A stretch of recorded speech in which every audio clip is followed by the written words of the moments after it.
Okay, welcome to Ground Control. A lot of you have expressed interest in this conversion project for this mini P-47. And if you guys are interested in doing this conversion, this is probably the easiest brushless conversion that I've performed so far. Not only because of the brushed to brushless conversion module, but because the way this aircraft was put together. The only thing that I had to rip out of the phone was the motor, and the main wing bolts onto the fuselage. The receiver gyro brick bolts into the little plastic mount that it has inside the fuselage. So most of the ones I've done in the past, everything was glued in, and you had to detach everything, and that took some time, to do it without tearing up the phone. So I wanted to go through the process that I performed for disassembly of this aircraft to get it ready, to get it stripped down and get it ready to install the new components. And then I'll go over a little bit of how I plan on assembling it. I don't want to go over precisely yet because plans change because you run into issues. But anyway, for the disassembly, the first thing you want to do is you want to remove the prop. And I'll put up close-ups on the screen as I'm talking about it so that you can see. The prop has a little hole in the center of the spinner. There's a single Phillips head screwdriver that attaches the prop onto the motor shaft. Now, what I found when I was trying to back that screw out was this little plastic shaft that it sits on kept spinning when I was trying to back out the screw to remove the prop. So I used one of these little cheap, real thin, small Phillips head screwdrivers. I think this may have even have come with this plane. But so I used that to remove the screw. I used a set of needle nose pliers to hold that plastic shaft to keep it from spinning so I could get the prop removed. So that was step number one, is removing the prop. Let me put my Pablo glasses on here. Okay, so the next step in the process is to remove the two screws, one screw holding each one of the control arms onto the servos on the receiver. It'll make it easier to get to everything else once you remove those. So use the same screwdriver, remove the control arms from each one of the servos. Once you get that done, then you want to disconnect all the wires from the receiver. They're all plugged into sockets on the receiver, so that's a simple process. Okay, and then at that time, you want to go ahead and remove the receiver. There are two screws that hold the receiver onto that little plastic mount, and I'll show some close-ups of that as well. Alright, so once you get the receiver moved, then what you want to do is you want to remove the main wing, and the main wing, oops, wrong one. The main wing has two holes at either end where it attaches to the fuselage. Again, there is a Phillips head screw holding the main wing onto the fuselage in each one of those little holes. Use the same screwdriver to remove both of those holes. The main wing should come out. Okay, so after we removed the main wing, there's an on and off switch that's also attached inside the wing. And there's two little plastic keepers and the little, let's see, it's right here. I've reattached the on and off switch to the receiver. But there's two little metal screws that hold it in right behind the aileron servo. So go ahead and remove that. And I just went ahead, once I got it removed, plugged it back into the receiver gyro board so I didn't lose it. I may want to use that gyro brick again later on. So I also went ahead and reattached the servo control arms. You don't want to get those mixed up with the new brick that you're going to be putting into it. Okay, now here comes the tricky part. That was the easy part. This was easy too, but it takes a little more patience than doing the other stuff. So what you're going to want to do to be able to get that motor and mount released from the foam inside the fuselage, now that you've got all the other electronics removed and you've got the main wing removed, is I took a very small, very thin, very sharp utility blade, and I cut the foam right along the seam, right along the top. Take your time, make sure you're making a straight cut all the way through that foam, right along the seam, so that when you glue it back together, it's going to look like it did before you cut it open. But you want to run that all the way down, all the way to the nose of the fuselage. All right, once you get that done, make sure that the foam fully separates, that it's fully released. Flip it over, and on the back side, on the nose of the fuselage, right in front of where the main wing attaches, you're going to do the same thing here. You're going to cut right along that glue seam, all the way from this back edge all the way to the front. Make sure that the foam is released in the front, doesn't have to be completely released in the back. But what you're going to want to do is you're going to want to be able to spread this apart enough that you can get a hold of that motor and twist it out. Okay, I did the same thing in the front. On the very front face of the foam, on the front of the fuselage, I went right down the center from where that seam is on top, and I cut all the way through that foam in the center where the motor shaft comes through. And make sure that you've got that fully released. Now once you get that fully released, it should give you enough room to grab this shaft on the motor and the mount and twist it until it breaks free of the foam, and then you can just pull it out. This was probably the most difficult part of the whole process, was just getting this motor twisted out. But don't worry, if it takes a little bit of foam with it, you're not gonna be using that foam that it's attached to. But just do it gently, you know. Don't warp the foam or dent the foam or anything while you're doing it. All right, so then we have the motor completely out of it. And that completes the disassembly of this aircraft. And like I said, this is the easiest disassembly I have had to do so far. That was extremely easy. So if this is going to be your first brushless conversion, this is the best plate I've seen so far for doing this. Piece of cake. Okay, so what am I going to do in the assembly? Well, one of the material that I like to use for motor mounts for these little microplanes and shelf mounts and things of that nature are just old gift cards or club cards. These are my old AARP cards. Yeah, I'm that old.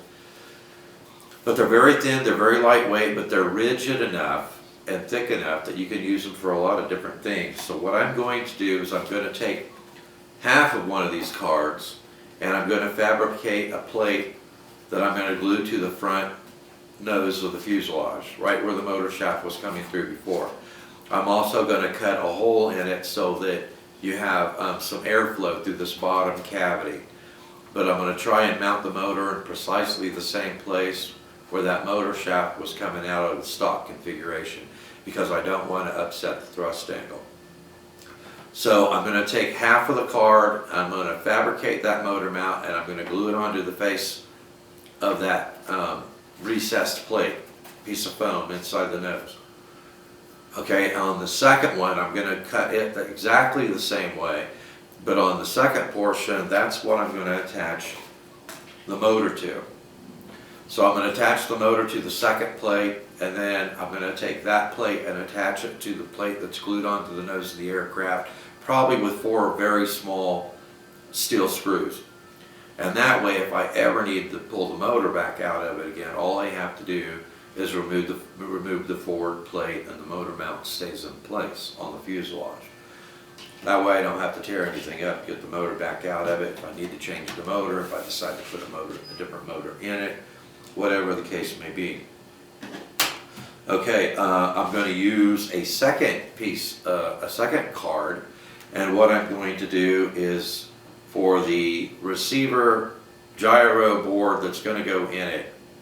It doesn't have any screw holes in the circuit board, so there's no good way of attaching it other than gluing it.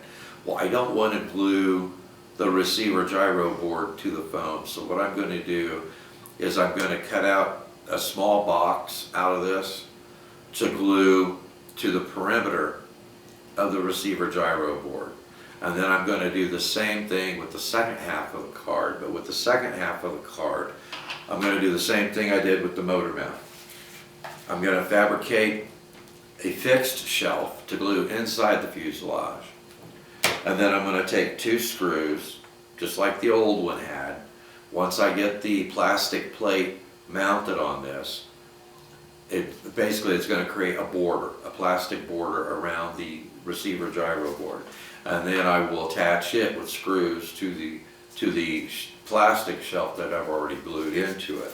That way, if I ever need to take this back out again, I will be able to without having to release any glue from the fuselage or cut it out or whatever.